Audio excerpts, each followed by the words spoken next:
ಎಕ್ಸೆಲಲ್ಲಿ ತುಂಬ ಯೂಸ್ ಮಾಡುವಂಥ ಒಂದು 5 ಫಾರ್ಮುಲಾ ಅಂತ ಹೇಳಿದ್ರೆ ಟೋಟಲ್ ಮಾಡಲಿಕ್ಕೆ ಇಲ್ಲ ಆ್ಯಾವರೇಜ್ ಕಂಡುಹಿಡಿಯೋದು, ಮ್ಯಾಕ್ಸಿಮಮ್ ನೋಡೋದು, ಇಲ್ಲ ಮಿನಿಮಮ್ ನೋಡೋದು, ಇಲ್ಲ ಅಂತ ಹೇಳಿದ್ರೆ ಎಷ್ಟು ಐಟಮ್ ಇದೆ ಇಲ್ಲ ನಂಬರ್ ಕೌಂಟ್ ಮಾಡೋದನ್ನು ಯೂಸ್ ಮಾಡ್ತೀವಿ.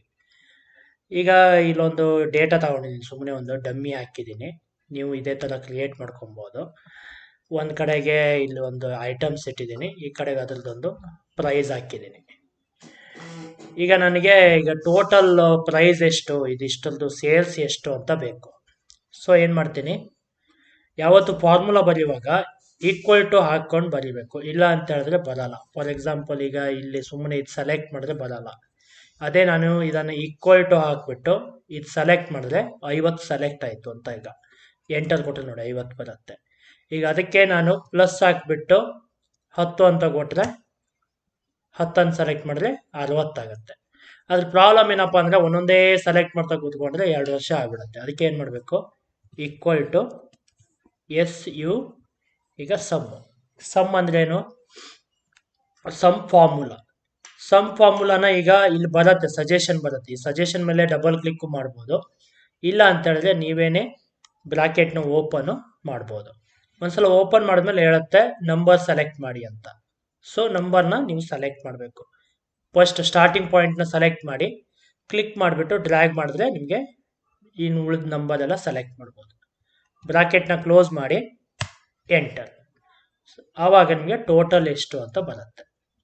ಅದೇ ನನಗೆ ಆ್ಯಾವ್ರೇಜ್ ಕ್ಯಾಲ್ಕುಲೇಟ್ ಮಾಡಬೇಕು ಅಂತ ಹೇಳಿದ್ರೆ ಈಕ್ವಲ್ ಟು ಆ್ಯಾವ್ರೇಜ್ಗೆ AVG ಅಂತ ಫಾರ್ಮುಲಾ ಇಲ್ಲ, ಆ್ಯಾವ್ರೇಜ್ ಅಂತ ಫುಲ್ ಫಾರ್ಮುಲಾ ಇದೆ. ಇಲ್ಲಿ AV ಅಂತ ಹೊಡಿತಿದ್ದಂಗೆ ಬರುತ್ತೆ.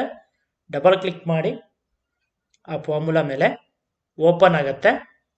ಡೇಟಾನ ಸೆಲೆಕ್ಟ್ ಮಾಡಿ, ಬ್ರಾಕೆಟ್ ಕ್ಲೋಸು, ಎಂಟರ್. ಅದೇ ನನಗೆ ಮ್ಯಾಕ್ಸಿಮಮ್ ಅಮೌಂಟ್ ಬೇಕು ಅಂತ ಹೇಳಿದ್ರೆ ಫಾರ್ಮುಲಾ ಬಂದು ಮ್ಯಾಕ್ಸ್. ಡಬಲ್ ಕ್ಲಿಕ್ ಮಾಡಿ ಫಾರ್ಮುಲಾ ಮೇಲೆ ಡೇಟಾ ಸೆಲೆಕ್ಟ್ ಮಾಡೋದು, ಬ್ರಾಕೆಟ್ ಕ್ಲೋಸ್, ಎಂಟರ್. ಈ ಥರ. ಈಗ ಮಿನಿಮಮ್ ಬೇಕು ಅಂತ ಹೇಳಿದ್ರೆ ಯಾವ ಫಾರ್ಮುಲಾ ಬರುತ್ತೆ, ಮಿನ್ ಫಾರ್ಮುಲಾ. ಕೌಂಟ್ ಮಾಡಬೇಕು ಅಂದರೆ ಕೌಂಟ್ ಫಾರ್ಮುಲಾ. ಈ ಥರ ಎಲ್ಲದಕ್ಕೂ ಒಂದೊಂದು ಫಾರ್ಮುಲಾ ಇದೆ. ನೀವು ಜಸ್ಟ್ ಈಕ್ವಲ್ ಟು ಹೊಡೆದ್ಬಿಟ್ಟು ಹೊಡೆದ್ರೆ ಇಂದ ಸ್ಟಾರ್ಟ್ ಆಗೋ ಎಲ್ಲ ಫಾರ್ಮುಲಾ ಕಾಣಿಸುತ್ತೆ. ಬಿ ಅಂತ ಕೊಟ್ಟರೆ ಬಿ ಇಂದ ಸ್ಟಾರ್ಟ್ ಆಗೋ ಎಲ್ಲ ಫಾರ್ಮುಲಾ ಕಾಣಿಸುತ್ತೆ. ಈ ಥರ ಪ್ರತಿಯೊಂದು ಲೆಟ್ರಿಗೂ ಒಂದೊಂದು ಫಾರ್ಮುಲಾ ಇದೆ. ಸೊ ಇವಾಗ ಮಿನಿಮಮ್ ಬೇಕು, MI ಮಿನ್ ಬಂತು.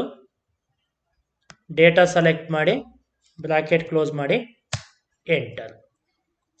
ಈಗ ನಂಬರ್ ಆಫ್ ಐಟಮ್ ಬೇಕು ಅಂತ ಹೇಳಿದ್ರೆ ಈಗ ಕೌಂಟ್ ಮಾಡ್ಬೋದು. ಇಲ್ಲಿ 2 ಫಾರ್ಮುಲಾ ಯೂಸ್ ಮಾಡ್ಬೋದು. ಒಂದು, ಇಲ್ಲಿ ನಂಬರ್ ಇದ್ರೆ ನಾನು ಕೌಂಟ್ ಅಂತ ಯೂಸ್ ಮಾಡ್ಬೋದು. ಇಲ್ಲಿ ಈಕ್ವಲ್ ಟು ಕೌಂಟ್, ನಾನು ನಂಬರ್ನ ಸೆಲೆಕ್ಟ್ ಮಾಡ್ತೀನಿ, ಬ್ರಾಕೆಟ್ ಕ್ಲೋಸ್ ಮಾಡ್ತೀನಿ, ಎಂಟರ್. ಇದು ಕೌಂಟ್ ಆಗುತ್ತೆ, 4 ಐಟಮ್ ಇದೆ ಅಂತ ಹೇಳ್ತಾ ಇದೆ. ಅದೇ ನಾನು ಇದೇ ಫಾರ್ಮುಲಾ ಕೌಂಟ್ ಫಾರ್ಮುಲಾನ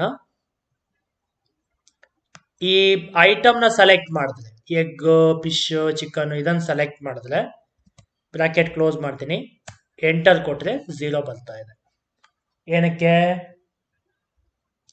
ಏನಕ್ಕಂದ್ರೆ ಕೌಂಟ್ ಫಾರ್ಮುಲಾ ಬಂದು ಇದು ನಂಬರ್ ಇದ್ರೆ ಮಾತ್ರ ಕೌಂಟ್ ಮಾಡುತ್ತೆ, ಟೆಕ್ಸ್ಟ್ ಇದ್ರೆ ಕೌಂಟ್ ಮಾಡಲ್ಲ.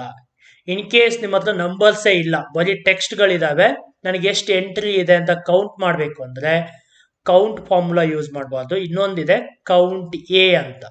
ಇಲ್ಲಿ ಕೌಂಟ್ A, ಕೌಂಟ ಇಲ್ಲ ಕುಂಟ ಮಾಡಿ, ಕೌಂಟ್ A ಅಂತ ಇದೆ. ಕೌಂಟ್ A ಫಾರ್ಮುಲಾನ ಸೆಲೆಕ್ಟ್ ಮಾಡಿ, ನೀವು ನಂಬರ್ ಆದ್ರೆ ಇರಲಿ ಟೆಕ್ಸ್ಟ್ ಆದ್ರೆ ಇರಲಿ, ಅದು ಸೆಲೆಕ್ಟ್ ಮಾಡಿದ್ರೆ ಅದು ಕೌಂಟ್ ಆಲ್ ಅಂತಂದ್ರೆ ಎಲ್ಲಾನು ಕೌಂಟ್ ಮಾಡುತ್ತೆ. ಓಕೆನಾ. ಇಲ್ಲಿ ಯಾವ್ದಾದ್ರು ಒಂದು ನಂಬರ್ ಈಗ ನೀವು ಮಿಸ್ ಮಾಡಿದ್ರೆ, ಈಗ ನಂಬರ್ ತಗೊಂಡ್ರು ಬರುತ್ತದು, ನಂಬರ್ ತಗೊಂಡ್ರು ಬರುತ್ತೆ, ಟೆಕ್ಸ್ಟ್ ತಗೊಂಡ್ರು ಬರುತ್ತೆ. ಸೊ ಅದು ಕೌಂಟ್ A. ಓಕೆ. ಇಲ್ಲಿ ಏನಾದರೂ ನೀವು ಟೆಕ್ಸ್ಟ್ ಮಾಡಿಬಿಟ್ರೆ ಅದು ಬರಲ್ಲ, ಅದು ಒಂದು ಕೌಂಟ್ ಕಡಿಮೆ ಆಗ್ಬಿಡುತ್ತೆ. ಯಾಕಂದ್ರೆ ನಂಬರ್ಸ್ ಅನ್ನ ಮಾತ್ರ ಕೌಂಟ್ ಮಾಡುತ್ತೆ ಕೌಂಟ್ ಫಾರ್ಮುಲಾ. ಸೊ ಇದೊಂದು ನೆನ್ಪಿಟ್ಕೊಬೇಕು. ಯಾವತ್ತಿದ್ರು ಕೌಂಟ್ ಬಂದ್ಬಿಟ್ಟು ನಿಮ್ದು ಫಾರ್ಮುಲಾ ಯಾವಾಗ ನಂಬರ್ಸ್ ಇದ್ರೆ ಕೌಂಟ್, ಟೆಕ್ಸ್ಟ್ ಇತ್ತು ಅಂದ್ರೆ count A. Count A for text. Okay. So ಈ ತರ ನಿಮಗೆ ಬೇಸಿಕ್ ಫಾರ್ಮುಲಾಸ್ ಇದೆ ಅಲ್ಲ, ಸಮ್ಮು, ಆವರೇಜು, ಮ್ಯಾಕ್ಸು, ಮಿನ್ನು, ಇದೆಲ್ಲ ಬೇಸಿಕ್ ಫಾರ್ಮುಲಾಸು. ನೀವು ಎಷ್ಟೇ ಡೇಟಾ ಇದ್ರೂ ಆ ಡೇಟಾನ ನೀವು ಈ ಬ್ರಾಕೆಟ್ ಒಳಗಡೆ ಸೆಲೆಕ್ಟ್ ಮಾಡಬೇಕು, ಅಷ್ಟೇ ಇರೋದು, ಮತ್ತೇನಿಲ್ಲ. ಎಷ್ಟೇ ಇರಲಿ, ಅದು 1000 ಇರಲಿ 2000 ಇರಲಿ, ಫಸ್ಟಿಂದ ಸೆಲೆಕ್ಟ್ ಮಾಡಿ ಲಾಸ್ಟ್ವರೆಗೆ ನೀವು ಡ್ರ್ಯಾಗ್ ಮಾಡಿಕೊಂಡ್ರೆ ಆಯಿತು, ನಿಮಗೆ ಕಂಪ್ಲೀಟ್ ಆಗಿ ಸೆಲೆಕ್ಟ್ ಆಗುತ್ತೆ. ಓಕೆನಾ? ಇದು ಬೇಸಿಕ್ ಫಾರ್ಮುಲಾ ಹೇಳಿದ್ದೀನಿ ಇವತ್ತು. ನೆಕ್ಸ್ಟ್ ವಿಡಿಯೋದಲ್ಲಿ ಇನ್ನೂ ಸ್ವಲ್ಪ ಅಡ್ವಾನ್ಸ್ ಆಗಿರೋ ಫಾರ್ಮುಲಾಸನ್ನೆಲ್ಲ ಹೇಳ್ತೀನಿ. Thank you. ನಮಸ್ಕಾರ.